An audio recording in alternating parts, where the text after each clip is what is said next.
जी हां, एल्विश यादव की उल्टी गिनती शुरू हो गई है। नोएडा में रेव पार्टी की जांच अब करेगा wild life crime control bureau. आपको बता दें कि रेव पार्टी और सांपों की सप्लाई मामले को लेकर यूट्यूबर एल्विश यादव का नाम आया था और यूपी के वन्य जीव विभाग ने केंद्रीय ब्यूरो को जांच के लिए पत्र भेजा है। जानकारी यह है कि सांपों की सप्लाई में दक्षिण राज्यों का कनेक्शन मिला है। वन विभाग ने केस कर जांच के लिए अलग अलग कमेटी भी बनाई है।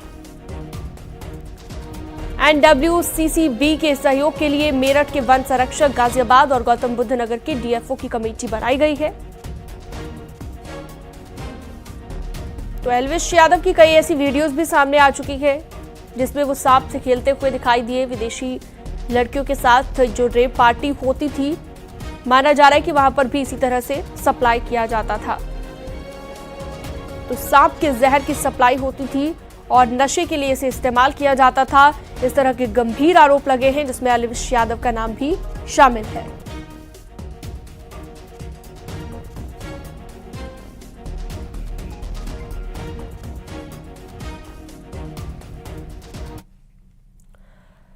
और इससे पहले कल एल्विश को पकड़े जाने की एक्सक्लूसिव तस्वीरें कोटा से सामने आई। राजस्थान के कोटा में एल्विश यादव को पुलिस ने चेकिंग के दौरान पकड़ा था। उसे डिटेन भी किया गया लेकिन बाद में उसे छोड़ दिया गया।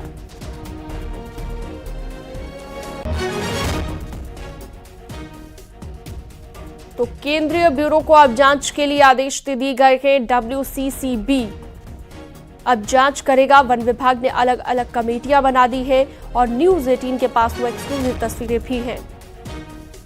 तो एल्विश को पकड़े जाने की एक्सक्लूसिव तस्वीर है जो आपकी टीवी स्क्रीन पर आप देख रहे हैं। हालांकि एल्विश को बाद में छोड़ दिया गया।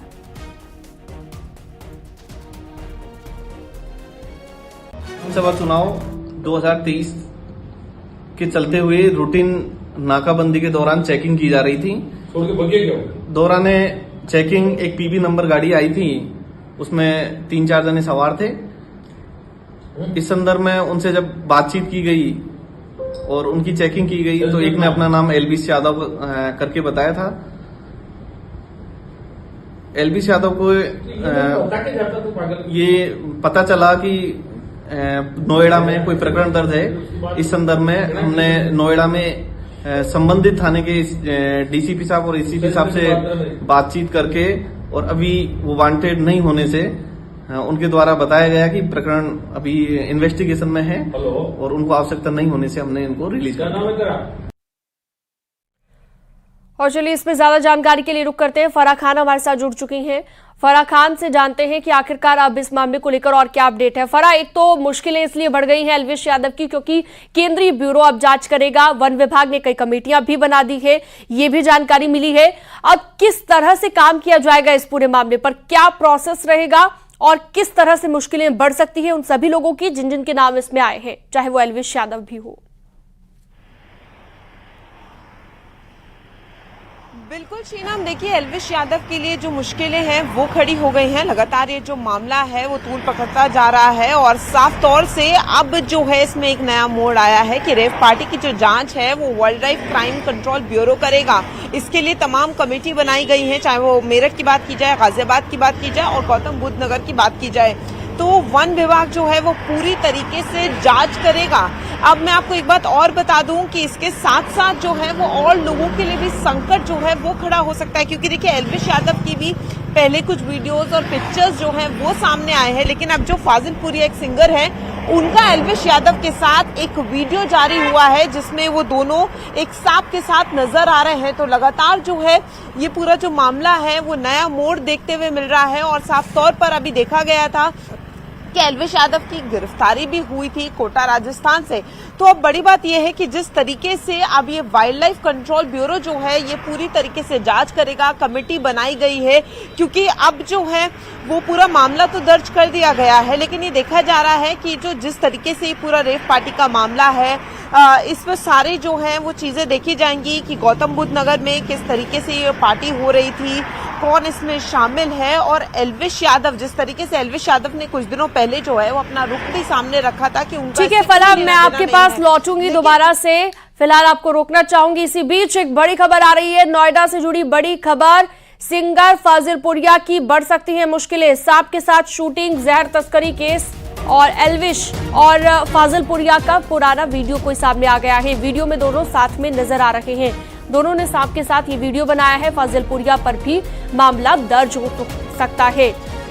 फराह हमारे साथ लगातार जुड़ी हुई हैं। फराह, एक के बाद एक खुलासे हो रखे हैं और इस बीच सिंगर फाजिलपुरिया की मुश्किलें भी बढ़ सकती है, यानी उन पर भी अब मामला दर्ज हो सकता है, क्योंकि कई लोगों के नाम पहले सामने आ चुके हैं। कह सकते हैं कि अभी पर्दे खुलना बाकी है। एक बड़ा गिरोह ये हो सकता है और कई और लोगों के नाम इसमें शामिल हो सकते हैं। बिल्कुल शीनम, एल्विश यादव के लिए तो देखिए मुश्किलें सामने है ही, लेकिन जैसे जैसे इस पूरे मामले में पर्दे खुलेंगी, जैसे जैसे ये पूरा मामला इन्वेस्टिगेट होता जाएगा, पूरी जांच टीम बैठेगी, जिस तरीके से कमेटी बनाई गई है, तो उसके बाद और लोग भी जो हैं वो इसमें शामिल हो सकते हैं। जैसे थोड़ी देर पहले मैं आपको ठीक बता ही रही थी कि फाजिलपुरिया और एल्विश यादव का जो है वो एक साथ वीडियो जो है वो वायरल होने लगा है, जिसमें वो दोनों सांप के साथ नजर आ रहे हैं। तो फाजिलपुरिया पर भी जांच हो सकती है और इस तरीके से काफी लोग, क्योंकि जैसे आपने भी कहा, एक गिरोह सामने आ सकता है, क्योंकि धीरे धीरे इस तरीके के वीडियो वायरल होने लगे हैं। एल्विश यादव के पहले हमने वीडियोस देखे थे कि वो ऐसे वीडियो और पिक्चर्स वायरल हुए थे।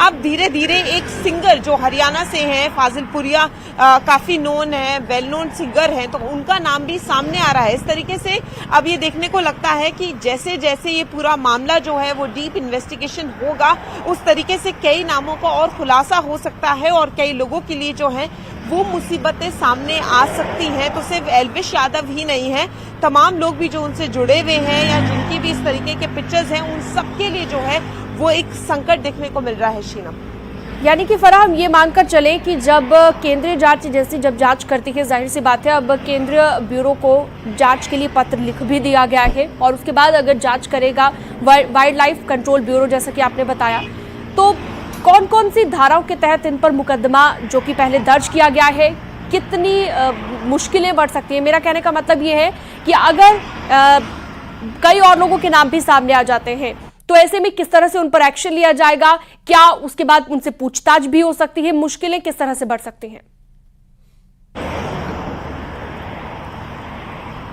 देखिए शीनम, पीपल ऑफ इंडिया जो ट्रस्ट है उसकी तरफ से जो है वो पीपल फॉर इंडिया जो ट्रस्ट है उसकी तरफ से एक मामला दर्ज किया गया और उसके बाद जो है वो लगातार एल्विश यादव का नाम सामने आया और उसके बाद जो है वो जांच उस तरीके से हुई। हालांकि एक वीडियो सामने आया और उसके बाद गिरफ्तारी भी हुई एल्विश यादव की। लेकिन अब यहाँ सबसे बड़ी बात यह है कि जिस तरीके से अब वाइल्ड लाइफ जो क्राइम कंट्रोल ब्यूरो है वो पूरी तरीके से इसको इन्वेस्टिगेट करेगा, तो देखिए इसमें पूरी कमिटीज बनाई गई हैं, चाहे हम वो मेरठ की बात करें, गाजियाबाद की बात करें या गौतम बुद्ध नगर की बात करें, तो ये जितना भी एरियाज है वहाँ के जो वन विभाग है वो सब जांच करेंगे कि किस तरीके से ये मामले सामने आ रहे हैं, क्या सच में जो है ये सांपों का नशा जो है और रेव पार्टी की जो बात है, इन सारी चीजों पर इन्वेस्टिगेशन होगी तो उसमें सारे नाम आएंगे। अभी शुरुआत एल्विश यादव से हुई है, लेकिन आगे ये भी माना जा सकता है कि जितने भी लोग एल्विश यादव से जुड़े होंगे ये एक पूरा गिरोह हो सकता है। तमाम लोगों पर जो है वो संकट जो है वो देखने को मिल सकता है, क्योंकि जिस तरीके से एक नया वीडियो वायरल हो रहा है, जैसे हम फाजिलपुरिया की बात कर रहे हैं, ऐसे तमाम लोग और भी हो सकते हैं। तो इस पर पूरी इसीलिए जो है वो पूरी जांच की जा रही है ताकि और जो नाम अभी पीछे रह गए हैं और जो खुलासे रह गए हैं, बिल्कुल। और Farah, wild life control bureau जब जांच करेगा तो जाहिर सी बात है वो अपने तरीके से जांच करेगा, उसका एक अलग प्रोसेस रहेगा। फिलहाल आप बने रहिएगा फराह हमारे साथ। एक बार अपने दर्शकों को ये बताते हैं कि एल्विश के पकड़े जाने की पूरी कहानी आखिर है क्या। कल शाम 6 बजे के करीब एल्विश यादव को पुलिस ने पकड़ा। राजस्थान की कोटा पुलिस ने एल्विश को पकड़ा और कोटा से यूट्यूबर एल्विश को डिटेन किया गया। नाकेबंदी के दौरान पुलिस ने उसे पकड़ा और इसके बाद कोटा पुलिस ने नोएडा पुलिस को खबर की कि एल्विश यादव को हमने पकड़ लिया है। क्या आपके यहाँ पर वो वांटेड तो नहीं है? वांटेड नहीं होने पर पूछताछ के बाद एल्विश यादव को छोड़ दिया गया। और अब यहाँ पर पुलिस वर्सेस पुलिस का खेल देखिए। राजस्थान और नोएडा पुलिस के अलग अलग दावे हैं। क्या है दावे वो भी आपको ग्राफिक्स के जरिए समझा देते हैं। कोटा पुलिस का कहना है कि हमने एल्विश को पकड़ा था और इसके जवाब में नोएडा पुलिस ने कहा था कि हमें इसकी कोई खबर नहीं है। ये एल्विश पर पुलिस और पुलिस वर्सेस पुलिस यानी कि राजस्थान पुलिस और नोएडा पुलिस के बीच पूछताछ के लिए डिटेन किया था। अभी पूछताछ में हिरासत की जरूरत अभी तक नहीं है, ऐसा नोएडा पुलिस ने जब कहा। तो ये हमने आपको बताया। और इसके अलावा एल्विश यादव को छोड़ दिया गया राजस्थान पुलिस की ओर से जांच के हिसाब से आगे की कार्रवाई। हालांकि अब वाइल्ड लाइफ कंट्रोल ब्यूरो इसकी जांच करेगा, जैसा कि हमने आपको बताया। और राजस्थान पुलिस का दावा है कि नोएडा पुलिस से संपर्क किया है हमने, जबकि नोएडा पुलिस का कहना है सूत्रों के मुताबिक कि नोएडा पुलिस से कोई संपर्क नहीं हुआ और बिना संपर्क के ही उसे राजस्थान पुलिस ने छोड़ दिया, ये जानकारी मिली है। कोटा पुलिस ने कहा कि हमने इसलिए पकड़ा क्योंकि नोएडा पुलिस एल्विश को तलाश रही थी। ये भी यहां पर एक बात निकलकर सामने आई, जबकि नोएडा पुलिस ने कहा कि हमें एल्विश की जरूरत नहीं, और जरूरत भी होती तो नोएडा पुलिस सक्षम है। नोएडा पुलिस ने कहा कि अभी पूछताछ चल रही है, अभी हिरासत की जरूरत नहीं है, ये भी कहा गया। लेकिन दोनों के बीच में जो अलग अलग तरह से बयान दिया गया वो कहीं ना कहीं चर्चा का विषय बना हुआ है। किसी भी आरोपी अपराधी को खोज निकालने में राजस्थान की कोटा पुलिस कहती है कि पूछताछ के लिए उन्होंने डिटेन जरूर किया था, पूछताछ के बाद उसे छोड़ दिया गया, जबकि नोएडा पुलिस का कहना कुछ अलग है कि अभी पूछताछ या फिर हिरासत की जरूरत नहीं है। कोटा पुलिस ने कहा कि एल्विश यादव को हमने छोड़ दिया, तो नोएडा पुलिस ने कहा कि जांच जारी है और जांच के हिसाब से ही आगे की कार्रवाई की जाएगी। तो नोएडा पुलिस का कहना है हमसे कोई संपर्क नहीं हुआ। और भी आपको हम पूरी जानकारी इस खबर से जुड़ी देंगे, पूरा अपडेट आपको देंगे कि आगे अभी इस वक्त क्या अपडेट इस मामले में आ रहा है। वक्त एक बहुत छोटे से ब्रेक का है, जल्द लौटेंगे।